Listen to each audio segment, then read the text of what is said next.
कृष्णाय वासुदेवाय हराय परमात्मने अनंत कृष्णाय गोविंदाय नमो नमो नमो पंकजनाभय नमो पंकजमालिने नमो पंकजनेत्रे नमस्ते पंकजमये। श्रीमद्भागवत महापुराण की जय।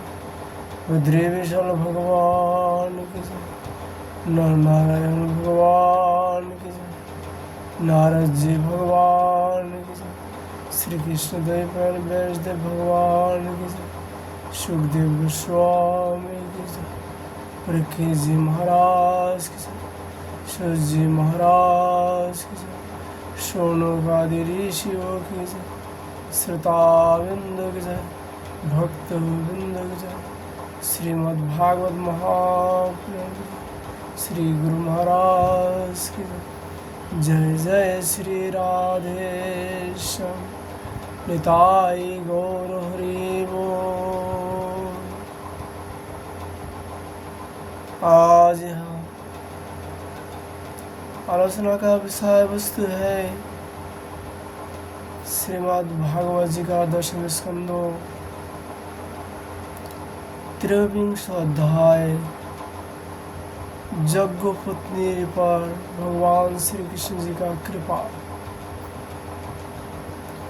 गोपोज राम राम महावीर्ज कृष्ण दुष्ट निर्वाहन ऐसा वै बाधते तत्सन्तिं कर्तुमर्हतः।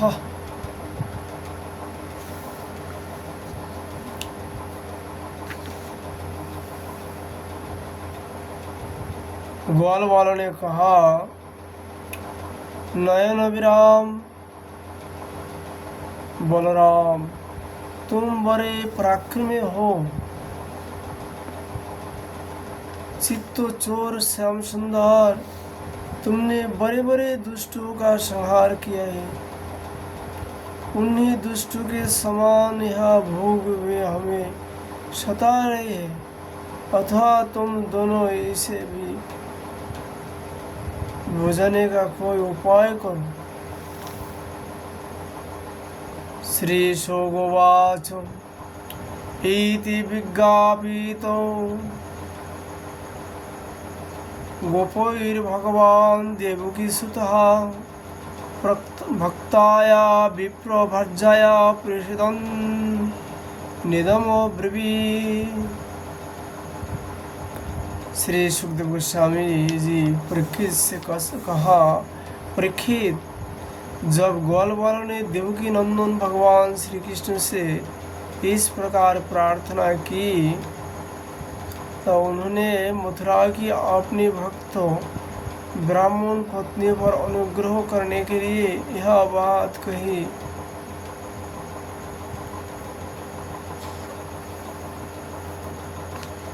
प्रवात देवयो जनं ब्रह्मणा ब्रह्मवादिनो शत्रमं गिरोशं नाम जशोते सर्गो कम्मया।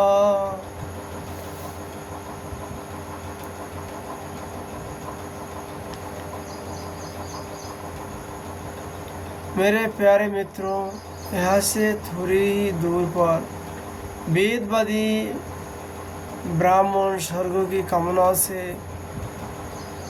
अंगिरस नाम का यज्ञ कर रहा है। तुम उनकी यज्ञशाला में जाओ। ग्वाल वालों ने मेरे भेजने से वहाँ जाकर तुम लोग मेरे बड़े भाई भगवान श्री बलराम जी का और मेरा नाम लेकर कुछ थोड़ा सा भात भोजन की सामग्री मांग लाओ। जब भगवान ने वैसी आज्ञा दी तब ग्वाल वालों ने उन ब्राह्मणों की यज्ञशाला में गए और उनसे भगवान की आज्ञा के अनुसार ही अन्न मांगा।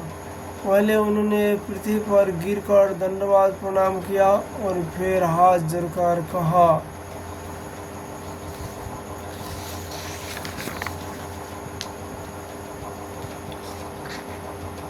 पृथ्वी के मूर्तिमान देवता ब्राह्मणों, आपका कल्याण हो।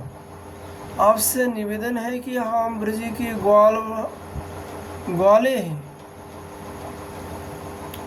भगवान श्री कृष्ण और बलराम की आज्ञा से हम आपके पास आए हैं। आप हमारी बात सुने। भगवान बलराम और श्री कृष्ण गुए चराते हुए यहाँ से थोड़ी ही दूर पर आए हुए हैं। उन्होंने इस समय भूख लगी है और वे चाहते हैं कि आप लोग उन्हें थोड़ा सा भात दे दें। ब्राह्मणों, आप धर्मों का मर्म जानते हैं। यदि आपका श्रद्धा हो तो उन भोजनार्थियों के लिए कुछ भात दे दीजिए। सज्जनों, जिस जगत दीक्षा में पशु बलि होती है उसमें और क्षत्रमणि यज्ञ में दीक्षित तो पुरुष का अन्न नहीं खाना चाहिए। इनके अतिरिक्त और किसी भी समय किसी भी यज्ञ में दीक्षित तो पुरुष का भी अन्न खाने में कोई दोष नहीं है। सुखदेव जी कहते हैं, परीक्षित, इस प्रकार भगवान के अन्न मांगने की बात सुनकर भी उन ब्राह्मणों ने उस पर कोई ध्यान नहीं दिया। वे चाहते थे कि सर्वाधिक तुच्छ फल और उनके लिए बड़े बड़े कर्मों में उलझे हुए थे। सच पूछो तो वे ब्राह्मण ज्ञान की दृष्टि से थे बालक ही, परंतु अपने को बड़ा ज्ञान विद्ध मानते थे। सुखदेव जी कहते, परीक्षित, देश कालों अनेक प्रकार की सामग्रियाँ भिन्न भिन्न कर्मों में नियुक्त मंत्रों अनुष्ठान की पद्धति रीति ब्रह्मा आदि यज्ञ करने वाले अग्नि देवता जजमान यज्ञ धर्म इन सब रूप में एकमात्र भगवान ही प्रकट हो रहा है। वे ही इंद्रोतीत परम ब्रह्म भगवान श्री कृष्ण स्वयं ग्वाल बाल के द्वारा भात मांग रहे थे, परंतु इन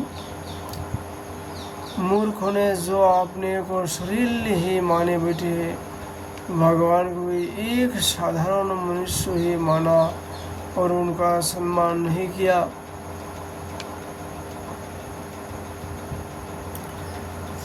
परीक्षित, जब उन ब्राह्मण ने हाँ जा ना कुछ नहीं कहा तब ग्वाल वालों की आशा टूट गई। वे लौट आए और बाकी सब बात उन्होंने श्री कृष्ण तथा बलराम जी से कहा दी। उनकी बात सुनकर सारे जगत के स्वामी भगवान श्री कृष्ण हंसने लगे। उन्होंने ग्वाल वालों को समझाया कि संसार में असफलता तो बार बार होती ही है, उससे निराश नहीं होना चाहिए। बार बार प्रयत्न करते रहने से सफलता मिल ही जाती है। फिर उनसे कहा, मेरे प्यारे ग्वाल वालों, इस बार तुम लोग उनकी पत्नियों को पास जाओ और उनसे कहो कि राम और श्याम यहाँ आए हैं। तुम जितना चाहोगे उतना भोजन वे तुम्हें देगी। वे मुझसे बड़ा प्रेम करते हैं। उनका मन सर्वदा मुझ में लगा रहते हैं। अब की बार ग्वाल बाल पत्नी सलामी गए। वहाँ जाकर देखा तो ब्राह्मण की पत्नियां सुंदर सुंदर वस्त्रों और गहनों से साज धस कर बैठे हैं। उन्होंने 10 पत्नियों को प्रणाम करके बुरी नम्रता से यह बात कही, आप विप्र पत्नियों को हम नमस्कार करते हैं। आप कृपा करके हमारी बात सुने। भगवान श्री कृष्ण यहाँ से थोड़ी ही दूर पर आए हुए हैं और उन्होंने ही हमें आपके पास भेजा है। वे ग्वालवाल और बलराम जी के साथ गौ सराहते हुए इधर बहुत दूर आ गए हैं। इस समय उन्होंने और उनके साथियों को भूख लगी है, आप उनके लिए कुछ भोजन दे दें। सुखदेव गोस्वामी जी राजा परीक्षित से कहा, परीक्षित, वे ब्राह्मणिया बहुत दिनों से भगवान की मनोहर लीलाएं सुनती थी, उनका मन उनमें लग चुका है। वे सदा सर्वदा इस बात के लिए उत्सुक रहती कि किसी प्रकार श्री कृष्ण के दर्शन हो जाए। श्री कृष्ण के आने की बात सुनती ही वे उतावली हो गए। उन्होंने वर्तमानों में अत्यंत स्वादिष्ट और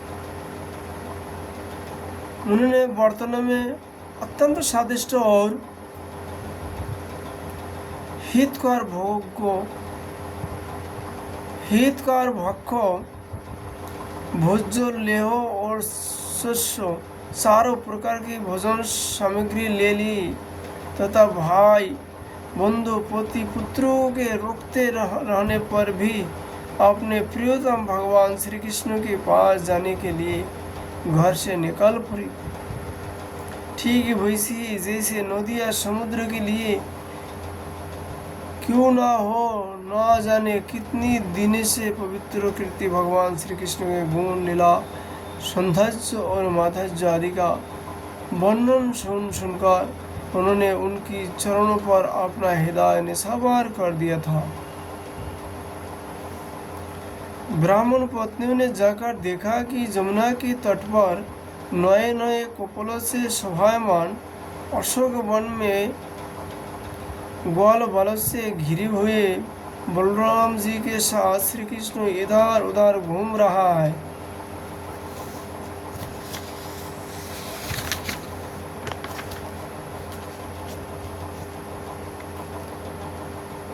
उनके सवाले शरीर पर सुनहला पीताम्बर झिलमिला रहा है, गले में बनमाला लटक रही है, मस्तक पर मोर पंखी मुकुट है, अंग अंग में रंगीन धातु से चित्रकारी कर रखी है,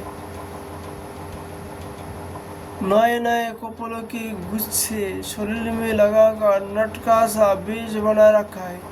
एक हाथ आपने सखा ग्वाल बालों के कंधे पर रखे हुए हैं और दूसरे हाथ से कमल का फूल नसा रहा है। कानों में कमल के कुंडल है, कपड़ों पर घुंघरालियां की लटक रही है और मुंह कमल मंद मंद मुस्कान की रेखा से प्रफुल्लित हो रहा है। सुखदेव जी कहते, परीक्षित, अब तक अपने प्रियतम श्याम सुंदर के गुण और लीलाओं से अपने कानों से सुनकर उन्होंने अपने मन को उन्हीं की प्रेम के रंग में रंग डाला था, उसी में सरवार कर दिया था। अब नेत्र के मार्ग से उनने भीतर ले जाकर बहुत देर तक वे मन ही मन उनका आलिंगन करती रहे और इस प्रकार उन्होंने अपने हृदय की जलन शांत की, ठीक वैसी जैसे जागृत स्वप्न अवस्था की वित्तियाँ यहाँ मैं यह मेरा इस भाव से जलती रहती है, परंतु सुषुप्ति अवस्था में विश्व के अभिमानी प्राज्ञों को पाकर उसी में लीन हो जाते हैं और उनकी सारी जलन मिट जाती है। सुखदेव जी कहते हैं, प्रिय परीक्षित, भगवान सबके हृदय की बात जानते हैं, सबकी बुद्धियों का साक्षी है। उन्होंने जब देखा कि ये ब्राह्मण पत्नियां अपने भाई बंधु और पति पुत्रों के रोकने पर भी सब सगे संबंधियों और विषय की आशा छोड़कर केवल मेरे दर्शन की लालसा से ही मेरे पास आए हैं, तब उन्होंने उनसे कहा। उस समय उनके मुखार बिंदु पर हर्षों की तरंगों के उठ खिलिया कर रही थी। भगवान ने कहा, महाभाग्यवती देवियों, तुम्हारा स्वागत है, आओ बैठो, कहो हम तुम्हारा क्या स्वागत करें। तुम लोग हमारे दर्शन की इच्छा से यहाँ आई हो। यह तुम्हारे जैसे प्रेम पूर्ण हृदय वालों के योग्य ही है।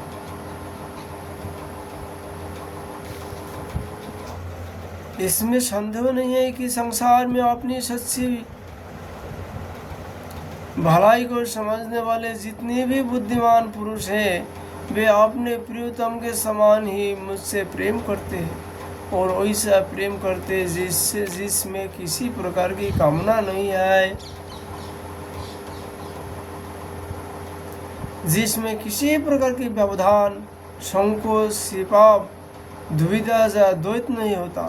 प्राण, बुद्धि, मन, शरीर, स्वजन, स्त्री, पुत्र और धन आदि संसार की सभी वस्तु जिसके लिए और जिसकी सन्निधि से प्रिय लगते हैं, उस आत्मा से, परमात्मा से मुझे श्री कृष्ण से बढ़कर और कौन प्यारा हो सकता है। इसलिए तुम्हारा आना उचित ही है।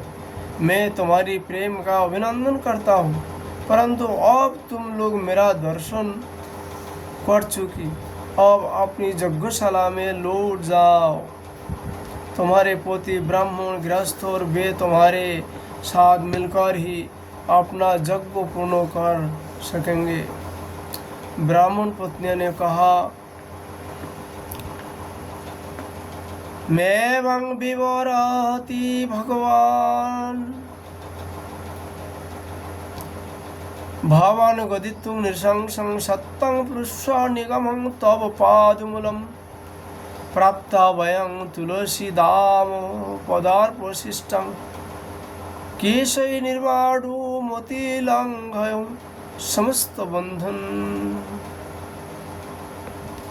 ब्राह्मण पत्नी ने कहा, अंतर्जामी श्याम सुंदर, आपकी यह बात निष्ठुरता से पूर्ण है। आपको ऐसा बात नहीं कहनी चाहिए। श्रुतियों कहती है कि जो एक बार भगवान को प्राप्त हो जाता है उसे फिर संसार में नहीं लौटना पड़ता। आप अपनी यह वेदवाणी सत्य कीजिए। हम अपने समस्त सागे संबंधियों की आज्ञा का उल्लंघन करके आपके चरणों में इसलिए आई है कि आपके चरण से गिरी हुई तुलसी की माला अपने केशों में धारण करे। स्वामी,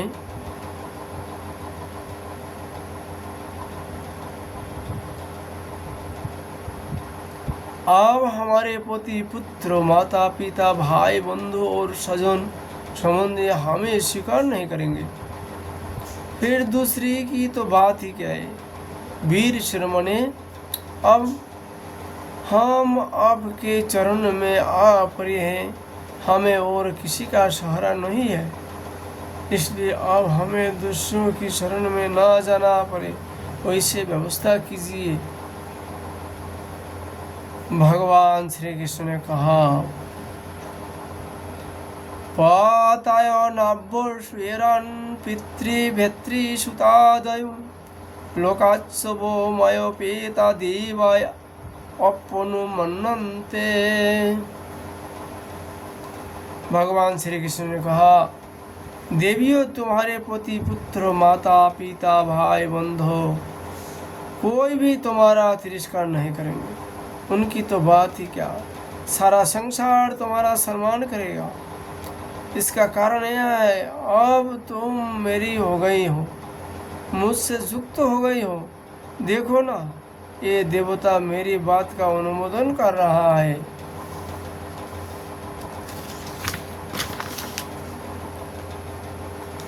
देवियों, इस संसार में मेरा अंग संग ही मनुष्य में मेरी प्रीति या अनुराग का कारण नहीं है, इसलिए तुम जाओ, अपना मन मुझ में लगा दो।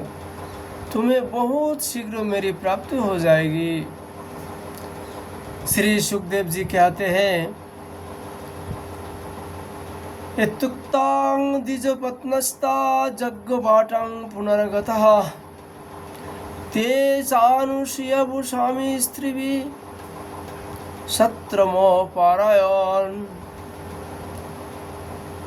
परीक्षित, जब भगवान ने इस प्रकार कहा तब वे ब्राह्मण पत्नियां यज्ञशाला में लौट आई। उन ब्राह्मण ने अपनी स्त्रियों में तनिक भी दोष दृष्टि नहीं की, उनके साथ मिलकर अपना यज्ञ पूरा किया। उन स्त्रियों में से एक को आने के समय ही उसकी पति ने बलपूर्वक रोक लिया था। इस पर उस ब्राह्मण पत्नियों ने भगवान के वैसे ही स्वरूप का ध्यान किया जैसा कि बहुत दिनों से सुन रखा था।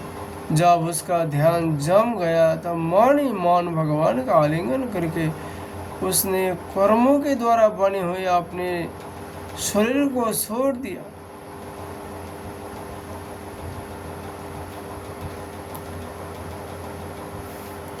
सवाल हो सकता है कि तब सभी पत्नियां, सभी स्त्रियां भगवान श्री कृष्ण जी के पास गए, कभी एक ही गोपी क्यों मर गई? 10-20 भी तो मर सकते हैं, क्योंकि सभी को ही तो रोका था ब्राह्मणों ने।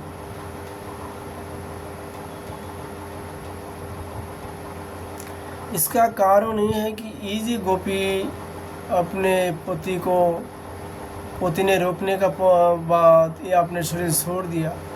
इसका कारण ये है, ये ब्रज की बाहर इनको जन्म हुआ था।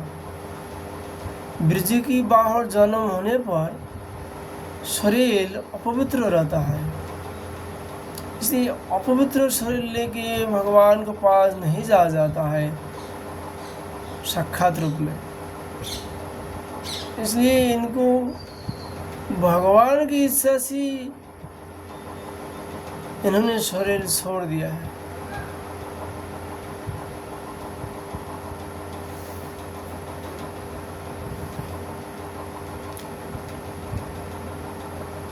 इधर भगवान श्री कृष्ण ने ब्राह्मणियों के लाए हुए उस 4 प्रकार के अन्नों से पहले ग्वाल बाल को भोजन कराया और फिर उन्होंने स्वयं भी भोजन किया।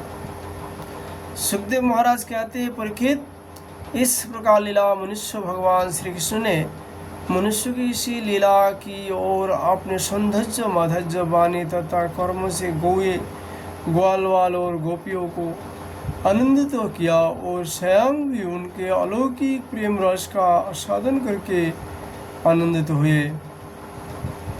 सुखदेव जी कहते हैं, परीक्षित, इधर जब ब्राह्मणों को यह मालूम हुआ कि श्री कृष्ण तो स्वयं भगवान है, तब उन्हें बड़ा पछतावा हुआ। वे सोचने लगे कि जगदीश्वर भगवान श्री कृष्ण और बलराम की आज्ञा का उल्लंघन करके हमने बड़ा भारी अपराध किया है। वे तो मनुष्य की सी लीला करते हुए भी परमेश्वरी है। जब उन्होंने देखा कि हमारे पत्नियों के हृदय में तो भगवान का अलौकिक प्रेम है और हम लोग उससे बिल्कुल रीति है, तब वे पश्चाताकर अपनी निंदा करने लगे। वे कहने लगे, हाय हाय, हम भगवान श्री कृष्ण से विमुख है। बड़े ऊंचे कुल में हमारा जन्म हुआ, गायत्री ग्रहण करके हम द्विजाति हुए, वेद अध्ययन करके हमने बड़े बड़े यज्ञ किए, परंतु वह सब किस काम का? धिक्कार है, धिक्कार है। हमारे विद्या व्यर्थ गई, हमारे व्रत बुरे सिद्ध हुए, हमारे ये बहु ज्ञाता क्यों धिक्कार है। उसे वंश में जन्म लेना, कर्मकांड में निपुण होना किसी काम ना आया। इन्हें बार बार धिक्कार है। निश्चय ही भगवान की माया बड़े बड़े जोगों को भी मोहित कर लेते हैं। तभी तो हम लोगों को कहलाता है मनुष्य के गुरु और ब्राह्मण, परंतु आपने सच्चे स्वार्थ और परमार्थ के विषय में बिल्कुल भूली हुई है।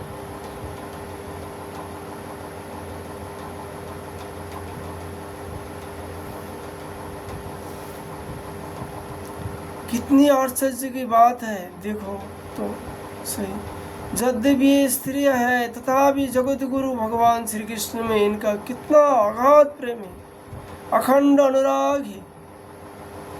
उसी से उन्होंने गृहस्थों की बहुत बड़ी फांसी भी काट डाली, जो मृत्यु के साथ भी नहीं काटती। इनके न तो द्विजाति के यज्ञोपवीत आदि संस्कार हुए हैं, और न तो उन्होंने गुरुकुल में ही निवास किया है, न उन्होंने तपस्या की है, और न तो आत्मा के संबंध में ही कुछ विवेक विचार किया है। उनकी बात तो दूर रही, इनमें न तो पूरी पवित्रता है, न तो शुभ कर्म ही। फिर भी समस्त जगेश्वरों के ईश्वर पुण्य कृति भगवान श्री कृष्ण के चरणों में उनका दृढ़ प्रेम है। और हमने अपने संस्कार किए हैं, गुरुकुल में निवास किया है, तपस्या की है, आत्मानुसंधान किया है, पवित्रत्व का निर्वाह किया है, तथा अच्छे अच्छे कर्म किए हैं, फिर भी भगवान के चरण में हमारा प्रेम नहीं है। सच्ची बात है कि हम लोग गृहस्थों के काम धंधा में मधुवाले हो गए हैं, अपने भलाई और बुराई को बिल्कुल भूल गए हैं। ओहो, भगवान की कितनी कृपा है। भक्त वत्सल प्रभु ने ग्वाल बालों को भेजकर उनके वचनों से हमें चेतावनी दी, अपनी याद दिलाई।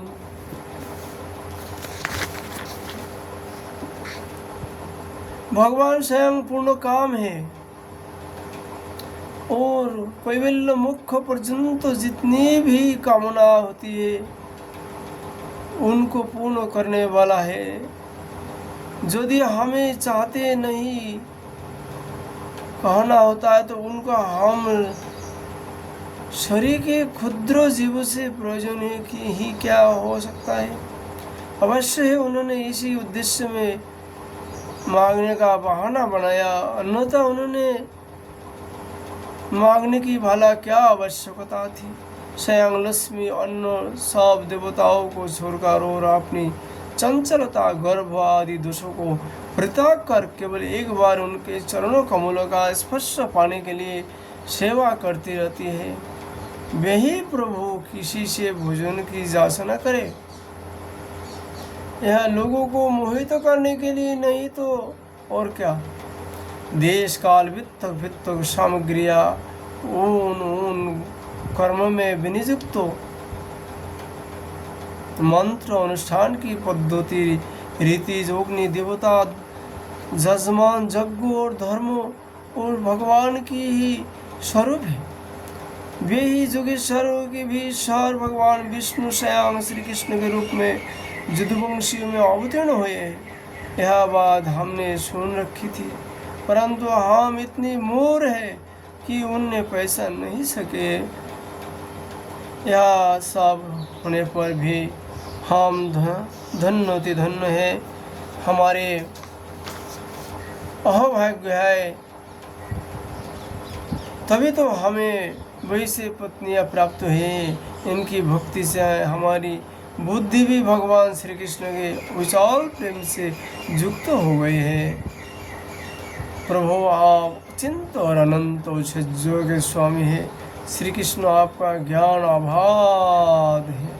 आपकी ही माया से हमारी बुद्धि मोहित हो रही है और हम कर्मों के पसरे में भटक रहे, हम आपको नमस्कार करते हैं। वे आदि पुरुषोत्तम भगवान श्री कृष्ण हमारे इस अपराध को क्षमा करें, क्योंकि हमारी बुद्धि उनकी माया से मोहित हो रही है और हम उनके प्रभाव को न जानने वाले अज्ञानी हैं।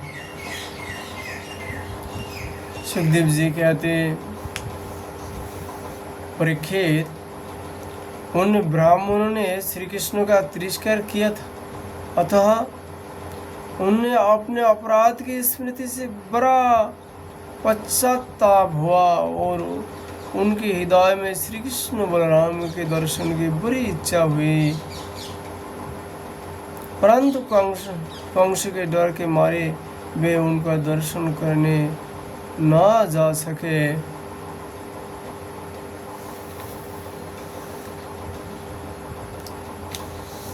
इति श्रीमद्भागवते महापुराणे पारमहंस्यां संहितायां दशम स्कंधे पूर्वार्धे यज्ञपत्नी